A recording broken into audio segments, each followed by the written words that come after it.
গায়ের জোরে মিলিটারিকে সাথে নিয়ে মানে বল প্রয়োগ করে তারা মনে করেছে গোপালগঞ্জ জয় করে ফেলবে, কিন্তু এটা করার মধ্যে দিয়ে আসলে বাংলাদেশে একটা হুমকির মুখে ফেলেছে।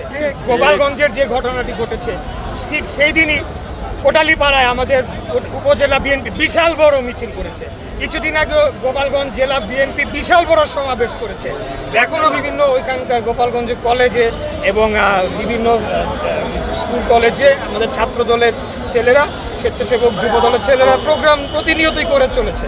অতএব আমি যেটা বলতে চাচ্ছি, যে সমস্যাটা তৈরি হয়েছে সেটা একটা রাজনৈতিক সমস্যা ছিল গোপালগঞ্জে, যেখানে তারা গায়ের জোরে মিলিটারিকে সাথে নিয়ে মানে বল প্রয়োগ করে তারা মনে করেছে গোপালগঞ্জ জয় করে ফেলবে, কিন্তু এটা করার মধ্যে দিয়ে আসলে বাংলাদেশে একটা হুমকির মুখে ফেলেছে।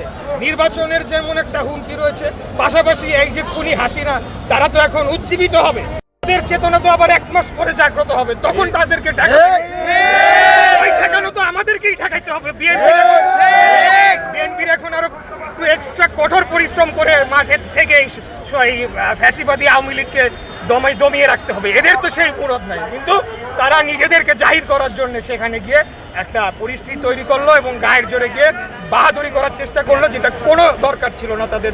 আমরা তাদের সমর্থন জানাচ্ছিলাম। আর ওখানে গিয়ে যা তা বক্তব্য রাখছে সেই বিষয়ে তো আমরা অনেক ছাড় দিয়েছি। আমরা অনেক দিন ধরে বলেছি যে আপনারা সংযত হন এবং আপনারা রাজনৈতিক শিষ্টাচার মেনটেন করুন। নাহিদ ইসলাম আমাদেরকে চাঁদাবাজের দল বলছে, হাসনাত আবদুল্লাহ সে আরেকটা কি জানি আজকে বলছে। তো আমি বলবো যে আমি তাদেরকে হেয় প্রতিপন্ন করে কথা বলতে চাই না, কারণ এটা একটা শুরু হলে তো শেষ হয় না কাদা চোরাচুরি। আমি বলবো যে তারা আরও দায়িত্বশীল আচরণ করুক।